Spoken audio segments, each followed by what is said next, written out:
and welcome back to Dollars and Dragons. Today I have with me Kelly DeWindt. If you'd like to introduce yourself to our audience. Like Friday said, I'm Kelly DeWindt. Pronouns are she, her. I am the CEO of Tabletop Town, a mobile platform to play tabletop role-playing games, both remotely and asynchronously. Before we get to Tabletop Town and Little Book Studio, I'm curious how you got your start in just business in general. I see behind you, Mhm. you've got like, for the listeners, we've got like 90,000 books behind Kelly right now. I suppose at one point one of those was a business book. How did you get started? So my background is in creative writing. I actually came up, I have an undergrad in poetry, oddly enough. So I come from a very kind of Poetry. traditional, poetry major and like fiction, but poetry. It's not really a surprise. I tend to play bards. I came up through copywriting, through marketing. I did stuff both for myself and then also for some like small private businesses. And then I went up through marketing. And then I came on to Tabletop Town originally as head writer. And we needed someone to write all the copy for the app, not just like marketing, but then also all the tutorials, everything on the website, blogs. And then also I basically took the core rule set of D&D when we were originally going to launch with just D&D, took the core rule set and put like my own voice on the entire thing and did the entire thing. And then we realized, oh, we're becoming a company. And I had the most background in business, not kind of through my normal 9 to 5 job, but I had a pretty strong background in investment and startups and startup culture. I was the one most interested in doing it and going out and talking to people and getting investors. And when we incorporated, I came on as CEO. And so I have the oh so common and usual career path, of poet to CEO, which I'm sure is the totally normal, attainable thing everyone aims for. Yeah, that's really interesting. I grew up writing a lot of poetry myself. I was, I guess, that kid in school that instead of paying attention to class or whatever, I was normally reading. I was like in the back, and Uh-huh. I was normally that kid as well. I don't know if that was you, but like that's Oh, yeah, if you couldn't tell by the giant wall of books behind me, yes, that was me, 100,000%. I always had about 3 books going. As a kid, actually, my most common punishment was actually taking books away. oh no. Yeah, that was more than anything. Because sending to your room, when you're a reader, like, I'm like, "Oh, no, that's where the books are." So instead, I had access to books taken away. Yeah, I got in trouble a lot as a teenager for whatever. I grew up in like a restrictive home. I got in trouble a lot, mostly for grades and because I just wasn't paying attention most of the time, and I was just kind of cruising on being the gifted kid for most of my high school academic career and like before I'm that. familiar. Yeah. Yeah, and I remember getting in trouble for like over the course of a summer, and I was just this was before like we had like regular access to the internet, so we were still on dial-up, so my parents always knew when I was going on the internet. So like whenever I would get grounded from the internet, but I would still have like Microsoft Word to write with. So my brother started complaining to my parents that it wasn't really a punishment for me to be grounded with no internet because I could still like write. And I remember my mom saying to him, "It's like, yeah, well, if you wanna write, while you're grounded, that's fine.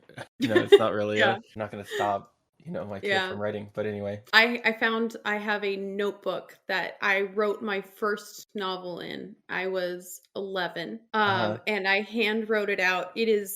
I mean, it's not good. I was 11, but I still right, have the entire thing just handwritten, just pages and pages and pages. And I, invented my own like time system. Like I didn't use like hours. I had like phases of the sun, and then I did all this stuff. And it's also very clearly like a direct ripoff of all of my favorite books at the time, plus X-Men. yeah, So it's like a chosen one teenage girl fantasy, but then everyone has like a superpower and their eyes go like completely opaque like Storm. right, okay, yeah, yeah, yeah, But also they ride unipegs, uh-huh. Unicorn Pegasus, instead of because I was reading a lot of Anne McCaffrey at the time, and so instead of dragons, Right. they rode unipegs. Yeah. Yeah, that's such a teenage. I guess I have to now share my cringe first novel.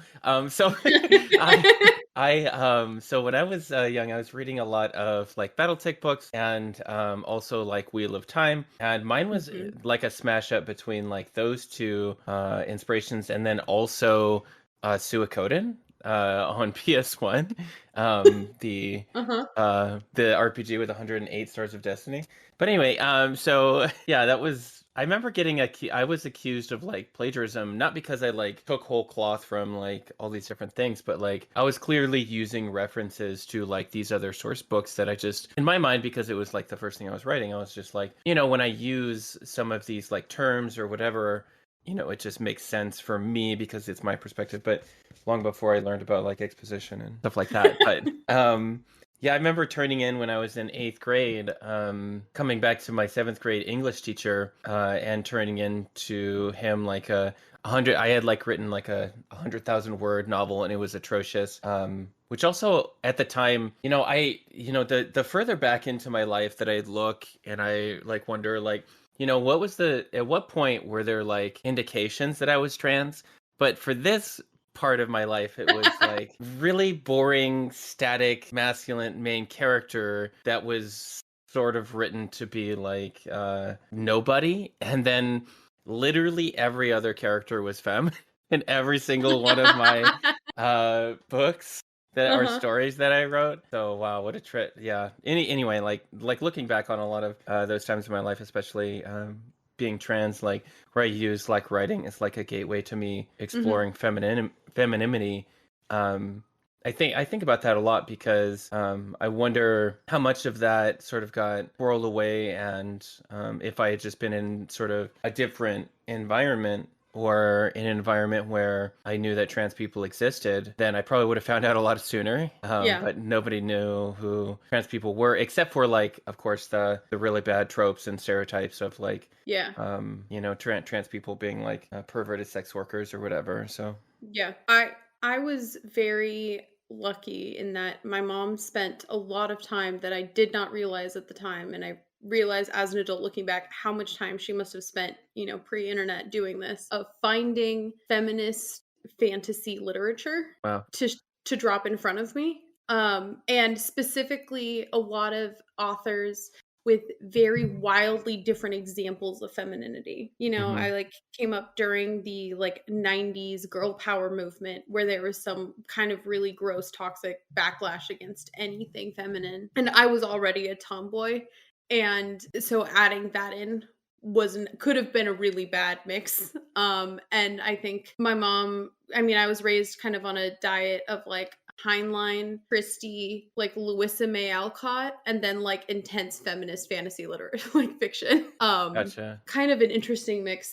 But Tamara Pierce specifically has like 98% of her main characters are girls of all different kinds of girls, and they go hmm through. And it was the hmm first time I'd read about girls in like situations like that. And what I really like now is also like she has her characters like across the spectrum and wide things. And one of the things I like is also they all have a very different relationship to their own gender and to their own sexuality. But like her characters, they like ride horses all the time, and then they hit puberty, and then they have to be like, okay, ow, how am I going to do this? And like reading that as an 11-year-old, I was like, oh, there's so much that's happening, and like everything is changing.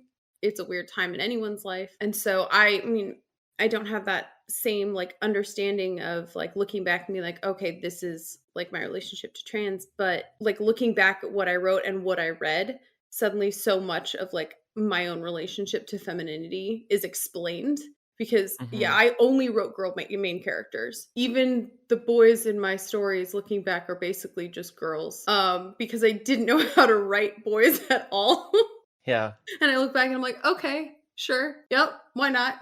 Yeah, yeah, and a lot of that, I mean, like, I don't know if I've talked about this in public before, but I think a lot of like the trans experience also is like looking at, like, for in my case, in my perspective, like looking at women when I was growing up and not being able to tell like who I was attracted to and who I was just envious of, and I didn't understand what it Mm, was when I was that age either, because I mean, looking back on it now, I guess I have a better indication of that or better understanding of it, but There was a lot of women that I thought I was just attracted to, but I was really just envious of, as far as like, what they look like and like, their, I guess just everything about like their life. I was very envious of. The true queer femme experience, yes. Yeah, yeah. I can even think of like, this is wild because I'm like 35 now, so 17 years ago when I was 17 or 18, I mean I can think of some of these young women that I was like that I really admired, like even today, and it's wild. Like I don't remember a lot of stuff, but I remember those women Mhm. for whatever reason. It's like burned into my memory. There's Anyway, some, yeah. No, go go ahead. for it. No, I was go just for it. gonna shift us back to marketing. Yeah. All right, Yeah. that's where we started. Yeah, yeah, yeah. We started in marketing and then we ended up in, yeah.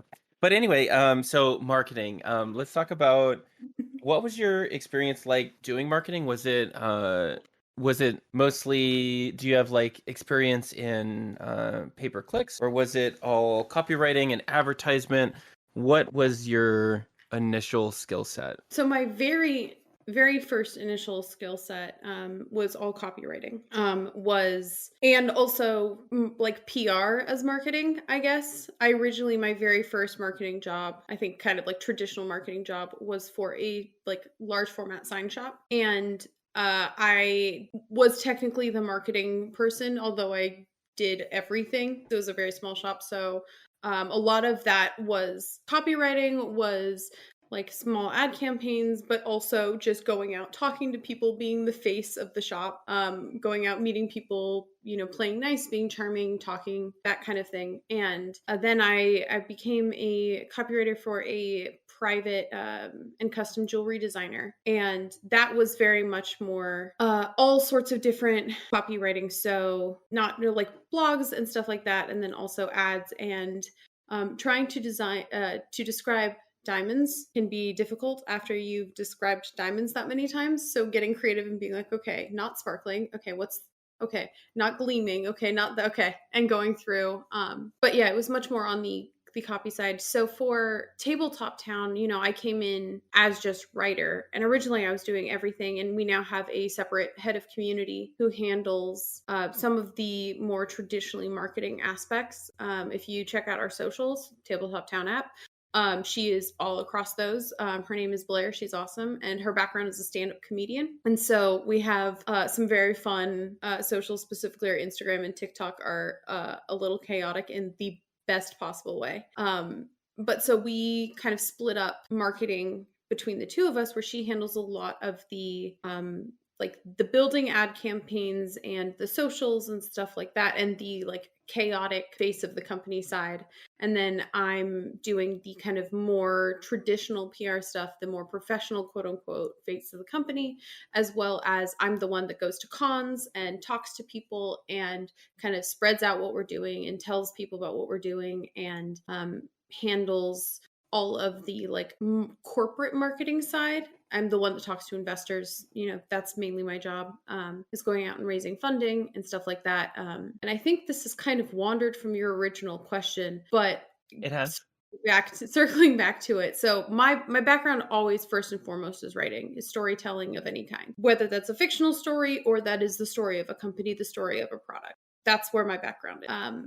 And then I picked up skill sets for the rest of marketing, and the kind of like building ad campaigns and like pay per clicks, and like we're going to be doing probably a bunch more of like sponsored content and like press kits and stuff like that, through just experience as I went, and kind of everything coming up and trying to explain marketing in the TTRPG realm to like traditional VC investors is wild, because they're like, okay, well, so you're going to run a normal ad campaign, and I'm like, no, because It that's not won't going to work. compare. No, it will specifically antagonistically not work. Yeah, yeah. Traditional marketing in this field is interesting, and so that's why we're looking. This is a personality driven like industry, and so that's why we're looking more at like more non-traditional, if that's even the right word anymore, because I think it just at this point, I mean, marketing that was designed after social media. New Uh, media, yeah.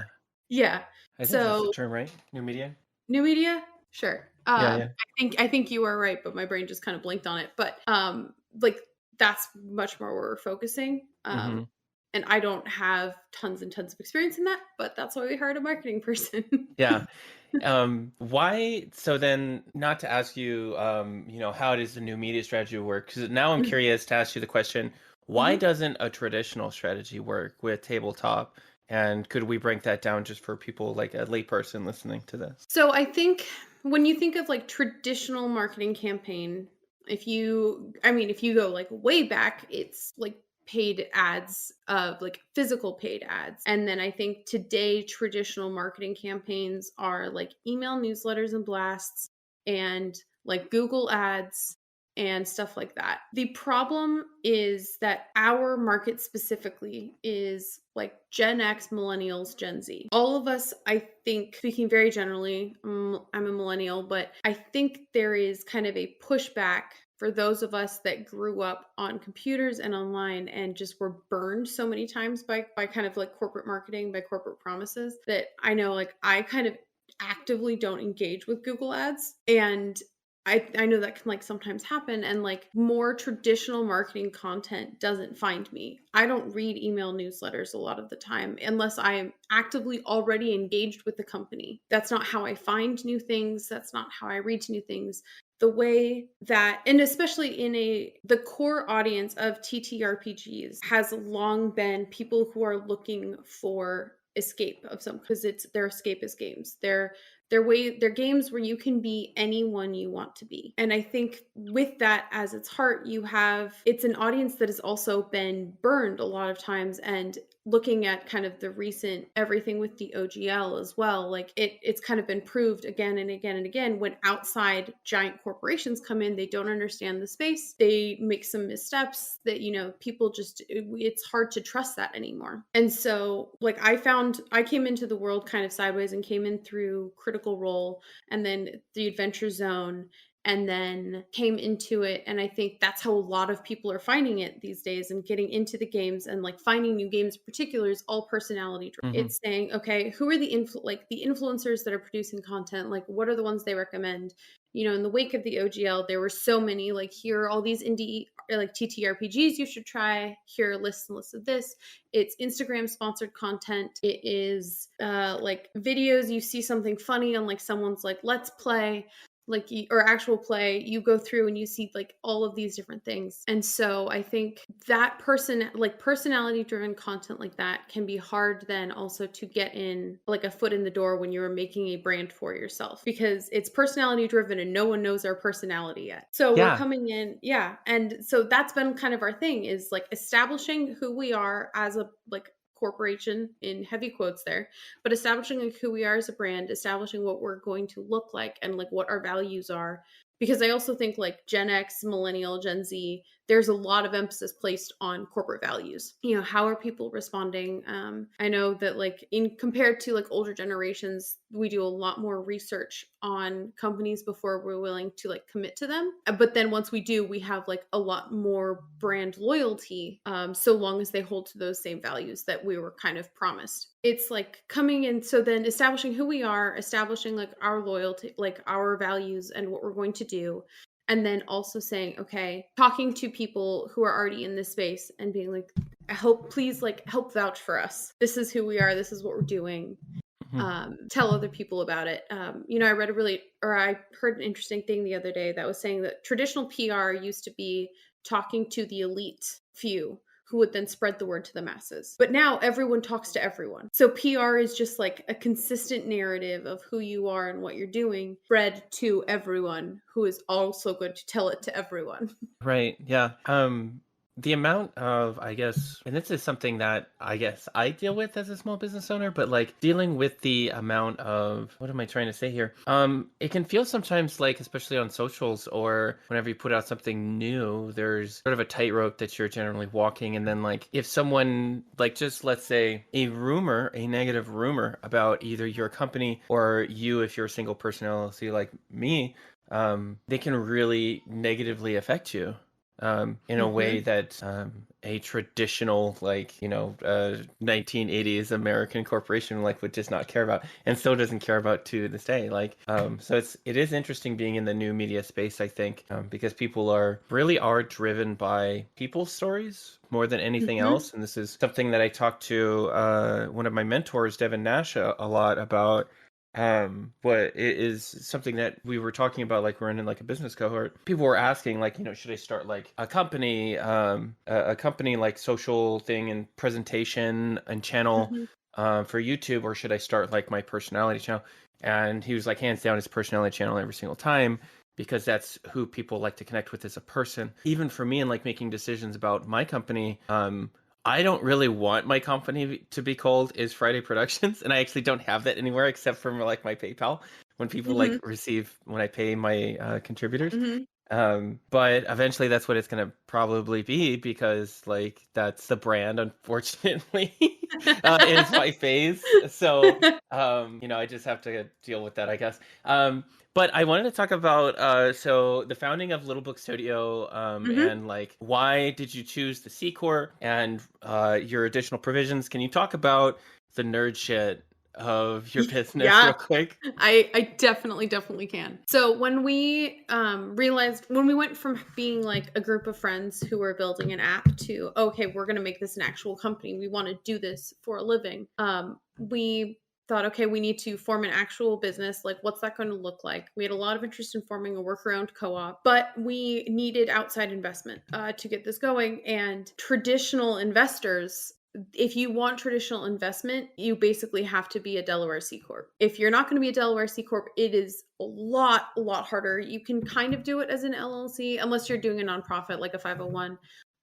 You have to justify why you're not a Delaware C Corp if you're not one. And a lot of getting investment, especially getting early investment, is giving people no excuse to blow you off. Nothing that stops them, nothing that confuses them, no red flags, as few red flags as possible. And not being a Delaware C Corp is a red flag. And so we Mm-hmm. thought, okay, we need to be a Delaware C Corp, but a lot of us have been burned by previous corporations and previous jobs. And so we were trying to put as many things in place as possible to not do that. So we were for a long time talking about Tabletop Town is a Delaware C Corp. Little Book Studio, which is the group of us that are building Tabletop Town, originally was going to be a full, just traditional worker-owned co-op that owned the majority rights to Tabletop Town and then any future projects we did. Setting that up legally is so hard because of tax implications.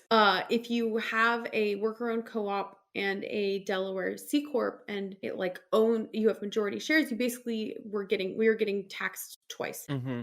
And so we worked with our lawyers and also worked with like our normal lawyers and then also like specific worker-owned co-op lawyers and came up with the kind of best solution, which is Tabletop Town is our company. It's a Delaware C Corp. And then all employees of Tabletop Town are members of like the group Little Book Studio that has the rights. And then we built in provisos into our employee like rights and into our investor documents and into the like actual documentation of Tabletop Town, so that we have everything, like we have voting right. Every employee has a single vote. So we're setting up agreements now for like what requires what amount of percentage of agreement of the company. So, what's simple majority, what's 2/3, et cetera, et cetera. Setting that up. We also have like veto rights on stuff like that. And so we have like different types of equity depending if you have voter right equity. You asked to get into the nerd shit about like the company. Here we No, I go. love this. I So love we this. have like you have voting equity, which is basically everyone has one vote, and then you also have different equity for like who owns percentage of the company, according to like investing and agreement, like employee contracts and stuff like that. And so we were trying to get as many things about a worker-owned co-op and to have that same, not just democracy, but like consent-informed decision-making as possible. Not just as like company policy, but built into the documentation itself so that we were protected and always had that. And so then as in the future, as we go on and do potentially and hopefully like more projects down the line with the same group of Little Book Studio members, that's not Tabletop Town, we will have that documentation already in place, and that documentation will be put into future projects down the road. Now, if Tabletop Town does very well and we are able to fund our own projects later down the line, that might be an entire worker-owned co-op. That might be a whole thing because we won't have to worry about outside investment. Therefore, we don't have to be a Delaware C Corp. But right now, we are a very fancy specialty, like specialized worded, not super complicated, but like kind of complicated Delaware C Corp. Got it. So I just got done watching all 4 seasons of Succession. So like, and how much like Success? I'm just kidding. So your board meetings are a little bit different, right? So it's for you all, how many people are in both groups? So there are 10 of us total. Okay, 10. Okay. Everyone who is currently a member of, so everyone in Tabletop Town is also a member of Little Book Studio. That may change down the line, but especially right now, because we're all getting started right off the base, we're like all getting started founding this and designing it and building it. Everyone is a member of Little Book Studio. Gotcha. Yeah. Cool. Cool. All right. Are you a remote company or are you a in-person company? Fully remote. Fully remote? Okay. So I'm on the West Coast. We've got 2 different groups of people on the West Coast and a group of people on the East Coast. So fully remote. We are also, we're not just, like I mentioned that we kind of been burned by corporations before. And we're also kind of the majority of us are female or non-binary and or neurodivergent, some combination of the 3. And we tried to set up, while still kind of working and doing what we're doing and like getting everything done, we tried to set up as like looking at all the trappings of traditional corporate life in America and say, okay, what is useful and what's not. So we are fully remote. We have a 32-hour work week. So for the majority of us, that means no working on Fridays. But also, we have like hours when meetings can be scheduled, but outside of that, you work on your own time, get your stuff done. Other than that, that's up to you. I have undiagnosed, but I have ADHD, and I work best in sprints at very weird hours.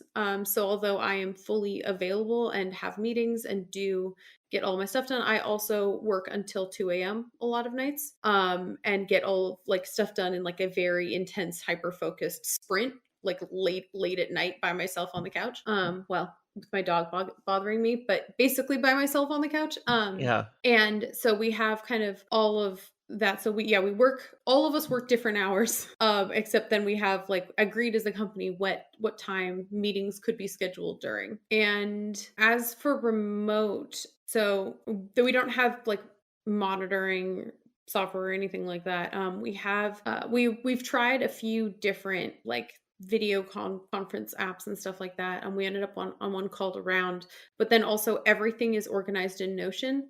And one of like the team members, a big part of their job initially coming on was just reorganizing all of our Notion, and it is the most helpful thing. It's like if we didn't have that, working remote would be so much harder. But so most of us have never met in person. We were in an incubator when we were first getting started, and my COO and I met in person for the very first time in the airport, and we both had a moment where we thought the other person was a significantly different height.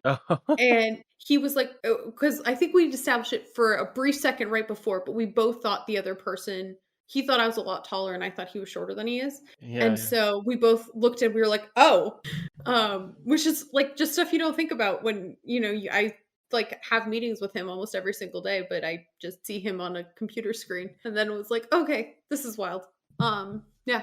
How long have y'all, when did you get founded? So we've been incorporated since September. However, I've been working since I think July 2021, and it is people have come on at different times because we've been going through doing stuff. I'm like trying to see if I can find when I started, because I don't remember.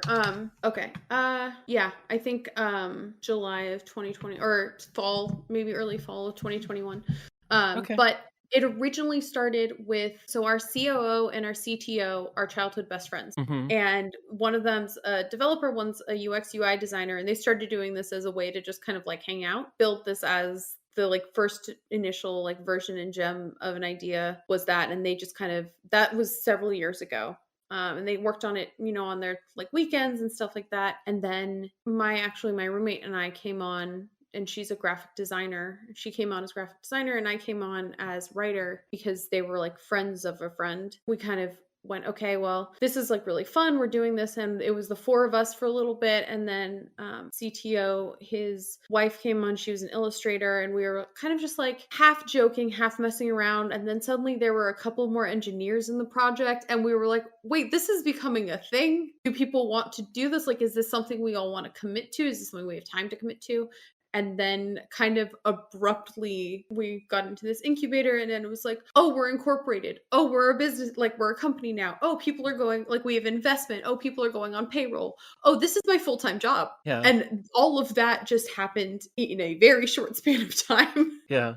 How long were you, you would say that you were probably, did you say like 9 to 12 months where you were working prior to getting actually incorporated, and like it was like a hobby at that point to try and get this off Oh, the ground? yeah. So I was working for just over 12, for a bit over 12 months before we were incorporated. Yeah. Yeah, it was fully just like a side fun project. And at first also, I was only the writer. The amount of, I wrote a bunch of stuff, but, like that's what I was doing. And so at the time, like I am the forever DM, I was only DMing one campaign a week, but, I was already kind of immersed in this world anyway. And so like planning the next session versus like writing the tutorial for this, like writing a little mini interactive adventure, they felt like the same thing. It was Yeah. all just a hobby. And my Yeah. job was already full-time remote anyway. So Hmm. the job I was doing, so I could do it anyway. And then, yeah, then it was like, we had to decide very quickly, is this going to stay a hobby or are we going to make a go of this? Yeah. That's pretty wild. I wasn't really sure about whether or not I started out as just a 1099 contractor Hmm. in my business. Like for instance, like start playing games, like they let you basically, they just host your game. So you can advertise and get people, because they bring people to their marketplace. The marketplace has a list of the games, and then that's how I started, besides doing like content management for someone on the side as my part-time. From there, like I incorporated, I think I filed the paperwork, I think 3 months after, once I went to full-time. I Hmm. was like 3 months part-time running games as a pro. But yeah, it was, I don't know, there was that initial like, now I officially have this piece of paper. Like this, Yeah. wow, look at this piece of paper, I'm a real businesswoman. Yeah. Oh, How do you yeah. go ahead? No, it's just a weird feeling. The like I didn't even sign some documents. They're online. Like I didn't physically sign them because they're on my computer. I clicked Yeah. a few times, and now we're a company. Yeah, yeah. I also did not fill out my own LLC paperwork. I just paid someone because I was like, I could figure this process out, or I could pay someone Uh-huh. $150 and go back to what I was doing. So I Yeah. chose the latter. Oh, yeah. I Yeah, mean, yeah. we filed through a company, and then we eventually got our own team of lawyers, and then they went and redid it all. Okay, Because yeah. that's what you do when you get lawyers, is they just redo it. But Yeah. very handily, our lawyers came through one of our advisory board members, and so they already have a background in TTRPGs. And so when the OGL fiasco went down, I got an email from my lawyer before I even emailed him, and he was like, "Hey, I already know about it. I'm on it. I'm figuring out what this means for you." And I was so grateful. I didn't have to set up and like explain the history of the OGL to a lawyer. I It was like, what "Oh, did Are you allowed to talk about what it changed for you, if yeah." anything? I can definitely talk about this. This was actually really interesting. So, our initial plan was to launch with D&D, with the just like the SRD like rule set of D&D. For people who may not know exactly what all of these acronyms are, because I'm just dropping them like crazy. So, the Open Gaming License, or I mean, are people going to know about the whole thing, or do you want like a Um, yeah, quick breakdown? just a quick like two Okay. sentences. I'm sure most people who listen to this are I'm aware.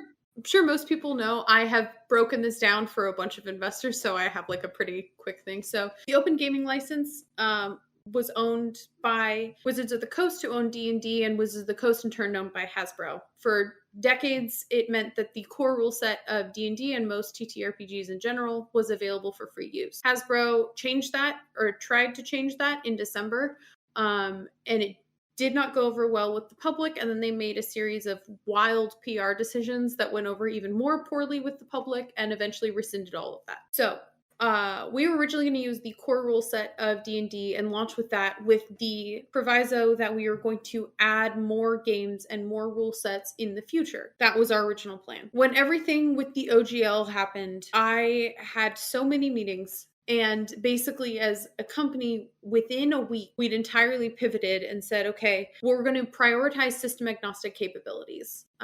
We need to launch with the capability to not just play D&D, but to play any TTRPG possible. That does mean our map system got delayed. So we are not launching with a full battle map system. That is coming down the road. Full functionality is planned. It's going to be really, really cool. It's going to be really, really pretty, but we could do one or the other. And it was more important after everything to make sure that there was flexibility and the capability for non-reliance on a specific corporation. And so we instead have a like creator tool set where you can put in your own rules. It kind of works. You can, as you download, we're still going to have, because now it is under Creative Commons license, but still we're going to have like D&D at launch available, the core content, the free content still available at launch, alongside also at the very least Pathfinder covered probably under their new orc license, depending on when that gets ratified and pushed out, as well as the capability to play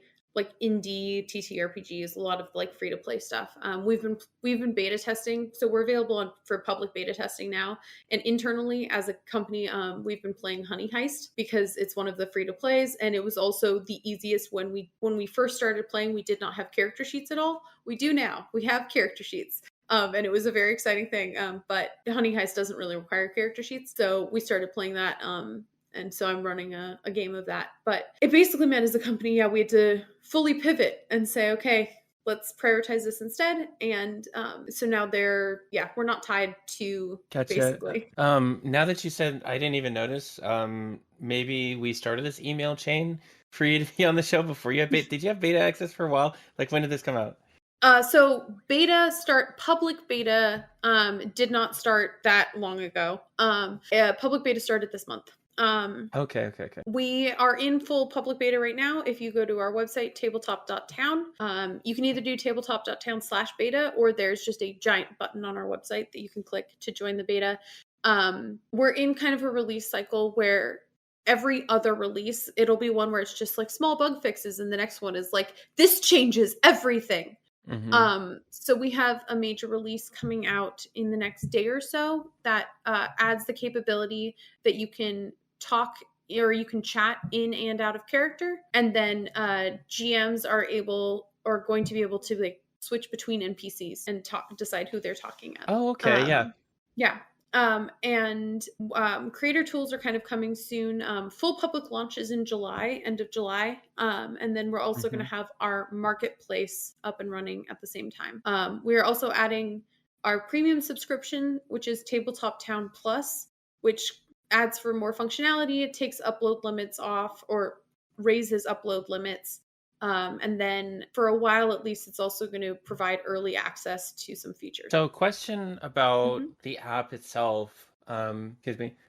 This app then is for people who are casual or people who are trying to introduce casuals to a game, because this seems like a quick on-ramp, if I understand this, like what you've got going correctly. You want to talk about that? So we are definitely trying to lower the barrier of entry. So when I say that it is for remote and asynchronous play, the entire game is contained on your phone, and it is designed to be played like in the same kind of way you play a like casual or hyper casual mobile game. So 5 minutes here, 5 minutes there. It also, if you think about if people have played like play by post games, like on forums, and like way back in like there was like a Pokemon RPG in like AIM.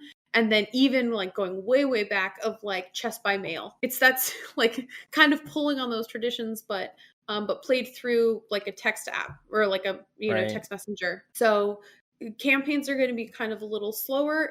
Like you can play all at the same time. That still works. But they are kind of designed to be played in like spilled out and like teased out more slowly. So it is definitely designed for if you're bringing in new players. Having it's in a very like easy to digest and very familiar like UX UI. So you can find things.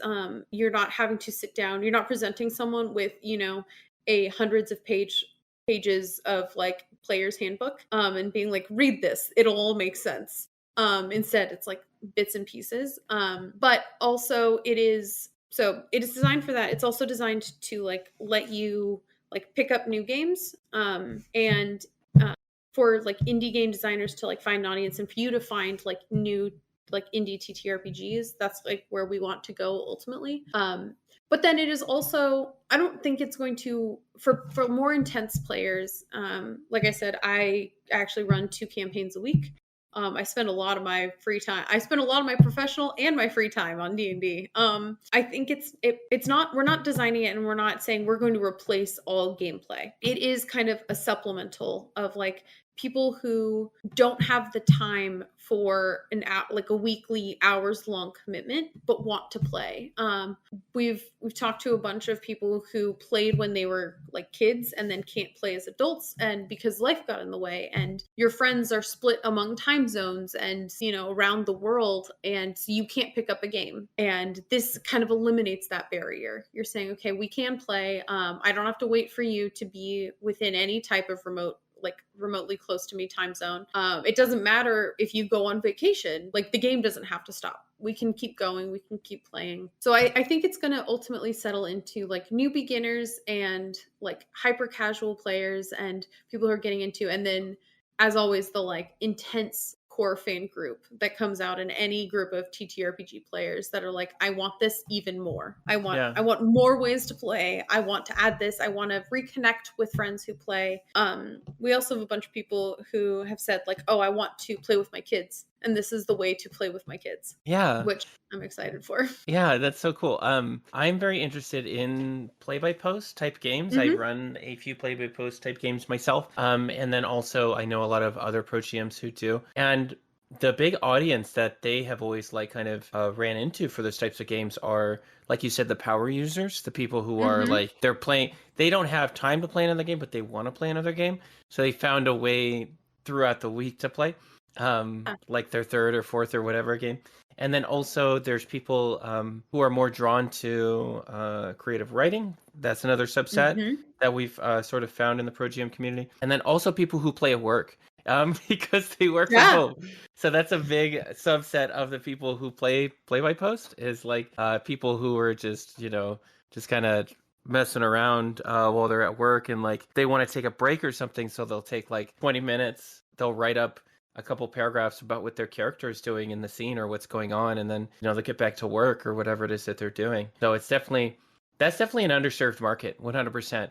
And what we found through Start Playing Games is that there's my friend James, who is on disability, and he's not been able to work a regular job, but through pro GMing has found like a regular income, and now like caps out at what he can accept and still be on disability, so that he can get healthcare. But what we found was that there was such a hunger for play-by-post games because it didn't really exist in the pro GM scene, because there's so many outlets for people to sort of do that on message boards, like you said.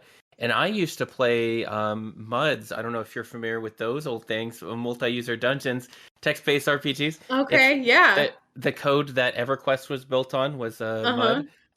But yeah, it's I played that actually for like close to 15 years. But there is a big hunger for that sort of audience, and I think that's really exciting, because I think especially because your app is really clued into like what makes this the most accessible for people. You're going to draw in a ton of casual people, like family members or like siblings, who are, you have that one DM who really wants to like introduce the game to people. And they're like, hey, how about we just like, I'll just create this, you're going to fight, I don't know, an ogre or a dragon or something. and then the family gets together on a holiday or something, and then they kind of like strong arm everybody to download this app and then try it out or something like that. So Yeah. I think in it, like work groups and stuff like that, I think there's a really big subset of the market there that's really underserved. I can't think of a single VTT that really caters to mobile right now. Can So you? Is there? there none that cater to it. There are a few that have mobile apps, and that very few of them have full mobile play. I know of one. But it is not designed for asynchronous, and it is still heavy reliant on video chats. So I think I'm interested to see. I think there are going to be a large subset of our audience that and community that does kind of traditional play by post. So like long paragraphs of text, like you said, is the creative writing majors. Mm-hmm. So they're the like very traditional kind of like big things. That's like all rolling is like off screen, so to speak. Because the big difference for us then is we have like a dice roller built in, we have the character sheets built in, and we're gonna have like, I mean, because it's system agnostic, you're gonna have people who do more like traditional, just like text based role playing. Because there's also, I think we're gonna get a big bunch of group of people that just are like text role players that are in not playing any like game, but Yeah. They all sounds of like kids. Tumblr. Yeah. Yeah. But then I think because we have like we're gonna have maps, we have like dice, we have character sheets.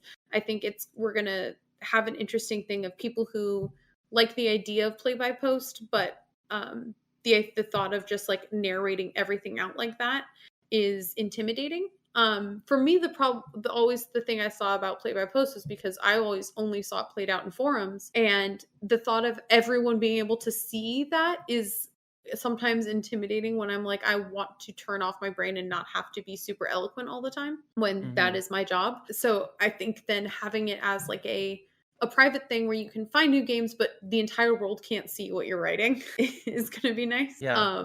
But yeah, I think, and as more and more people go remote, I think definitely it's going to be interesting. I know there was a mini D&D game that was on Facebook games that they like, it was a casual like mini quest game where you basically like in like 20 minutes would send your character out, and then they would come back and you'd see what had happened in like an hour later. Mm-hmm. But they always saw an upswing during like lunch hours and then Yeah. after the game. And I think I think it's going to be fascinating to see when people play, because I think there's going to be a lot of like bursts throughout the day of like, I have coffee, I'm like going up to get coffee, I'm going to go like fire off, I'm going to swing a sword, and then I'm going to come back to this. So we're going to have a combat tracker. And so depending on what your game is going to look like, so we have this customizable, either like combat is also completely just like, I mean, it's always going to be asynchronous, but having it so combat like can spread out over forever. Or if you're like all like, okay, we've got, for once we can all kind of get together,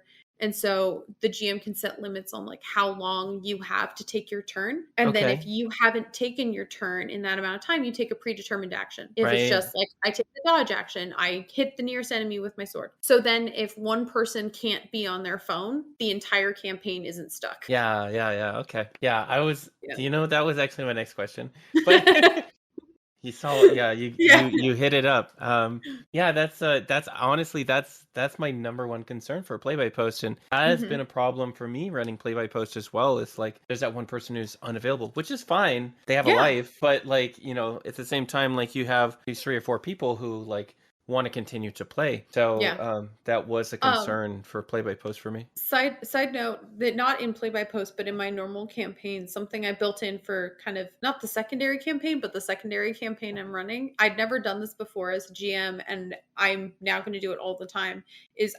When people were building their characters, in their backstory, I made them give me a reason their character might be absent at the drop of a hat. And I was like, yeah, like give me some background excuse that you have to go take care of. You don't have to tell the rest of the party, but come up with it. And so it means that if someone can't make it, we've just explained it away in character and they're just gone. And as long as we have like at least 2 of the players, the game keeps going, because this is for all of us just like our like fun campaign. And Mhm. so I think then we're also going to see that more in like asynchronous stuff. It's just like sudden excused. You're like, yep, you're not there for whatever reason. Like it became a running joke. Like the Goblin Rogue that in our campaign, he had to be gone a lot. His wife had just had a newborn, and so Right. life got in the way. Yeah. But every time he left, his character left behind their pants. And so it just became like a running joke in campaign. And he's been gone for a while because newborn. And they're just like, is he going to come back? Well, he has to. We have his pants. Yeah. So, like, Yeah, gotta come back to yeah, the pants. That's funny. exactly. Um, yeah, that's actually brilliant. I've never heard that suggestion before, so I'm gonna attribute it to you, Kelly. You're gonna claim Thank you. credit for that one. I Um, genuinely didn't hear that anywhere either, as far as I know. uh-huh. And Right. it's my favorite thing I've ever come up with as a GM, and I highly recommend it. Yeah, $1 million idea. What's it like for you as the CEO now? Like what's your Mhm. schedule like? Is it mostly meetings? And then yeah, I know you said you get like, your block of time in which you're doing a lot of Uh-huh. drafting, but Yeah. talk us through that. So, I am distinctly not a morning person. I think, I mean, we started in the morning, and this is about the earliest I will do anything. A lot of times, I mean, I was the kid in college. My last semester of college, my earliest class was noon, and that was only once a week. The rest of the time, it was 2 p.m. Oh, And I did that on purpose. yeah. And I kept waiting for myself to like grow out of it, and I never did. So I think most days, so I have meetings, like internal meetings. I have about 5 a week, in 4 days, and I schedule like they take place over 3 days, and I have about five internal, like regular guaranteed meetings. Then a lot of my day is so my primary job too, really, but as CEO, like my primary job is investment, looking out, going to find investors, talking with investors, managing existing investor relationships, and also existing advisor relationships. It's a lot of relationship management and relationship development. On kind of a day-to-day basis, what that looks like for me is a lot of answering emails, and a lot of scheduling meetings and then going to meetings and Yeah. then following up from meetings with an email, and then also a lot of like applications to angel funds. So looking for like different in terms of like, are we going traditional VC development, then it's going to be like angel funds. We're also looking at potentially like video game publishers, and so what that would look like, and dealing with that, like seeking those relationships out and doing that as CEO. Also part of what I do is being the face of the company, and so that's kind of ramping up now. I think that's going to become a larger part of my job, so that includes things like being on this podcast, Right. and talking to people, and I'm on the socials not a ton. That's mainly our community manager, and she has like more chaotic side of it. I've done a couple of like TikToks and reels, and you can always tell when it's me because it's a like very different style. I did like the Wes Anderson one because Hmm. listeners can't see it, but my bookshelf behind me looks like it's from a Wes Anderson set. That's just the way my life looks like, or this part of my life does. And so, Hmm. um, and then my second big part of that is I'm still the head writer, and so everything that goes out, I at least edited.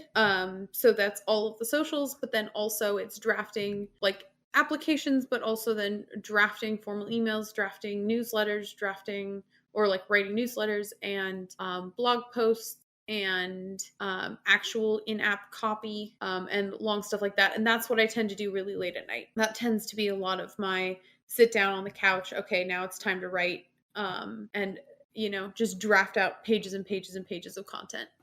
Because also we're going to be having like available for download in the app, potentially on the marketplace. Well, it will be in the marketplace.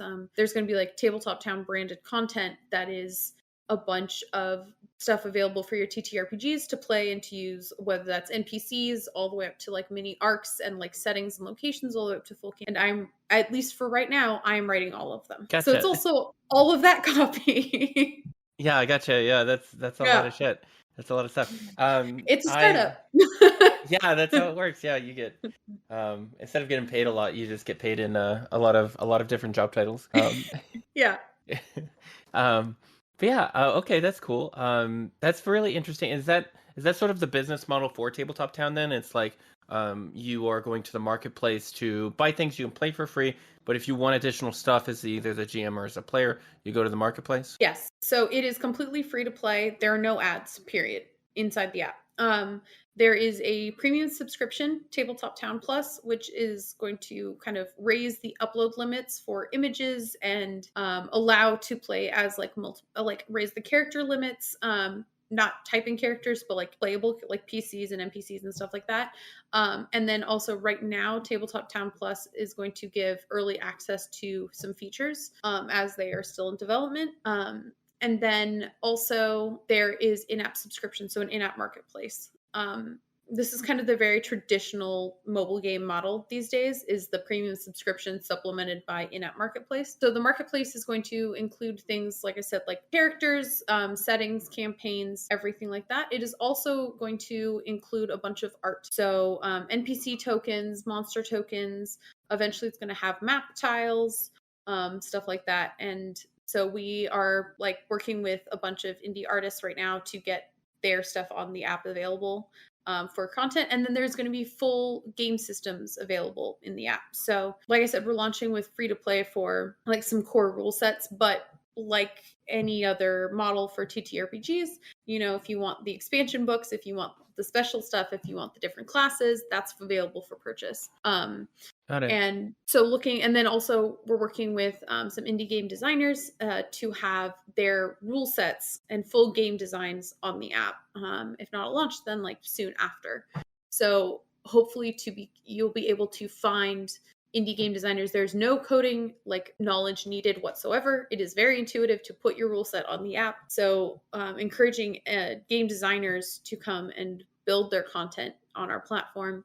And I think we're going to get some really interesting TTRPG rule sets because you're not constrained by physical limitations. There have been some really fun ones out lately. I'm thinking of the Django one, Star-Crossed Lovers.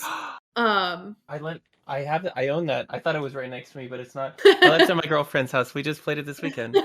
Yeah, and so like I love the idea then, but that idea of like it doesn't have to be dice to be a TTRPG, and I think if it's all in an app anyway, I think we're going to get some really wild and interesting like types potentially of TTRPGs and what that could look like if you're not constrained by physical equipment. Right, yeah. Yeah, and that also opens up for card-based games too. There's a lot more Yes. card-based games coming out, I've noticed, for TTRPG. And maybe that was just like a board game thing for a while, but now there are more and more people interested, I think, in card games in general as people get. Yeah. I think it's some of the, and of course no comment from the CEO of a different company, but I think it's like the sort of bleed off of like Magic players who are like, you know what, I can't afford this anymore. I'm gonna go somewhere else.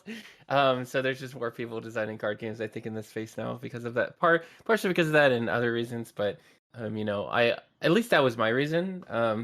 I did Magic, I think, solidly for a year and a half, and then I was like, I looked at how much I had spent, and I was just like, whoo.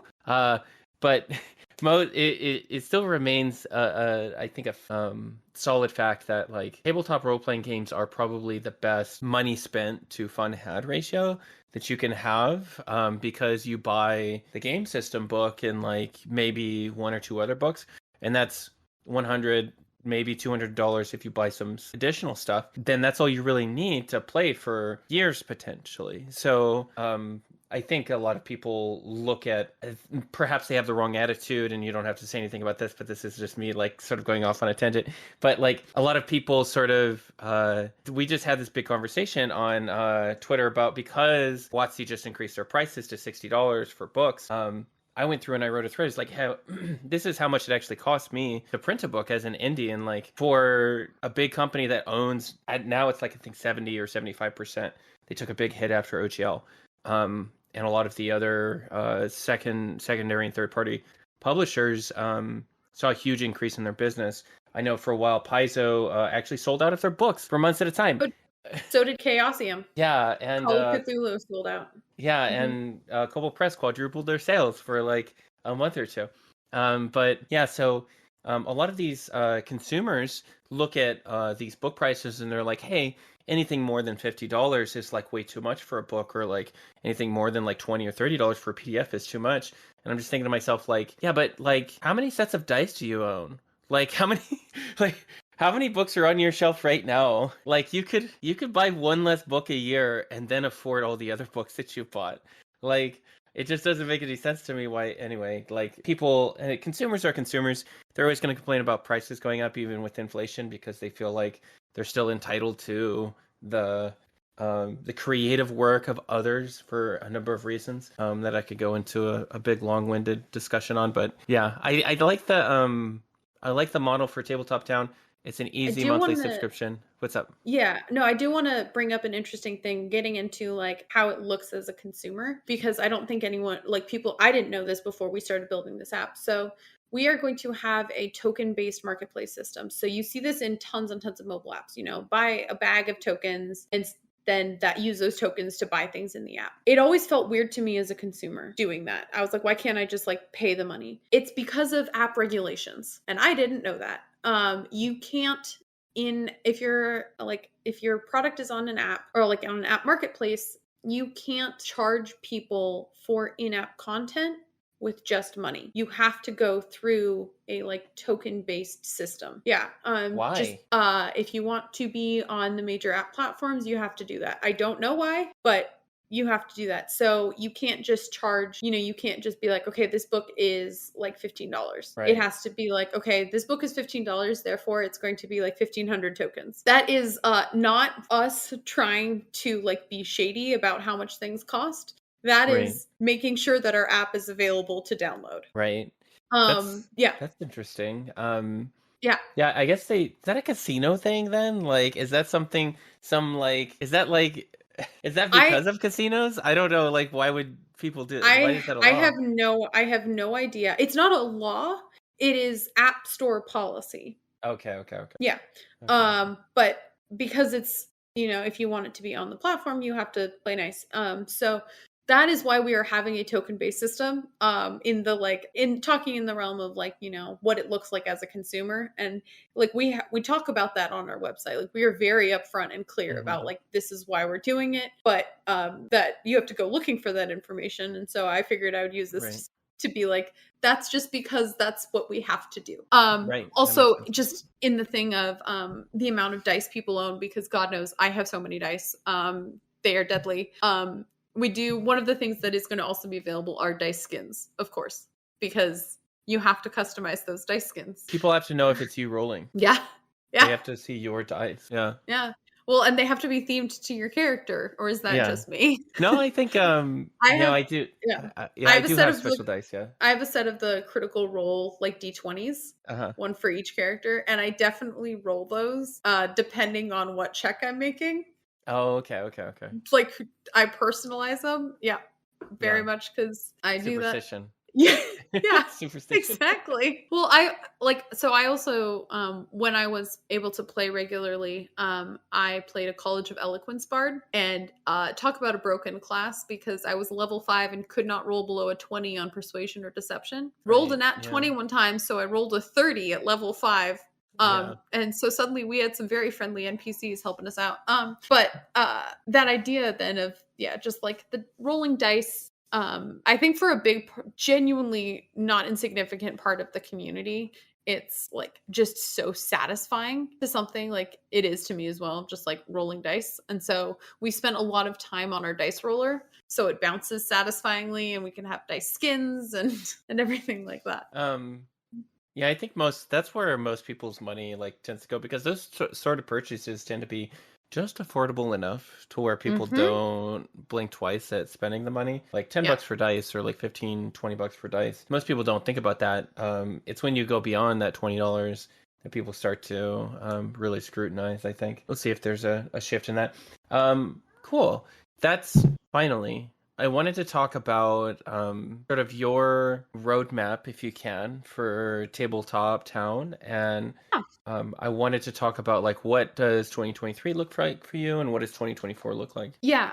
So I can definitely talk about this. Also, if people are interested, we do have a Discord as well. It is currently mainly being used for beta feedback, but there is a full section on there for a feature roadmap and like what's going to come out when. And so I'm actually pulling it up right now to make it easier for myself, so I don't have to remember this off the top of my head. So all of these kind of will change, and kind of what it looks like. So we are in public beta right now with full launch coming in July of this year. So first thing up is going to be creator tools, which is the like game creator tools through an entire like new web portal. So that is going to allow people then to put on rule sets to like have their own content, add their much more easily instead of doing it like piecemeal. It's going to be a portal to do all of that at once. That also then opens us up to true system agnostic capabilities where the rules are included in the app itself. And all of the templates for character sheets are included in the app. So that is coming, as well as next up is our Tabletop Town Marketplace, which we've spent a lot of time talking about. Those are both coming by July. So that those will, in some form, if not with full capabilities, those will be available at launch. Kind of immediately after that, we're going to have Tabletop Town Plus is going to come on basically at the same time. That's our premium subscription. We're going to add turn tracking by the end of this year, so kind of Q4 of 2023, which will enable kind of initiative and letting GM manage like multiple monsters in combat, and then you also will get push notifications if it's your turn in combat. Oh, perfect. Yeah, and then you can like prepare actions, delay your turn, or do other things. Also coming at the end of this year, we really wanted to like push this as early as we could, are built-in safety systems. So these are based on the TTRPG safety toolkit, specifically the X card and the lines and veils system. So especially since we are opening and hoping to be a place where you can meet new like players, join new games, and play games with like new people, we wanted to make sure that we had systems and rules in place, not just for like, you know, the traditional of like kicking people from the platform if needed and banning people, but also just in-app being like, okay, this is like, you know, this far, no farther. So lines and veils in place to be in hand beforehand, and then also enabling GMs to do check-ins with players, or players to just anonymously drop a card in the game to be like this far, no farther, using that X card system. And then also bookmarks, so you can bookmark content so GMs can like have content easily available and referenced. But then also you can like bookline one-liners or bookmark like one-liners and stuff like that. And then, so that is all for this year. That's everything we have planned. Looking ahead to 2024, a bunch of stuff is getting upgrades, like campaign management, stuff like that. Also, we are bringing our tutorials fully online next year. We're going to have playable tutorials for both the app and the games, teaching people how to play. I'm pretty proud of them. I wrote them.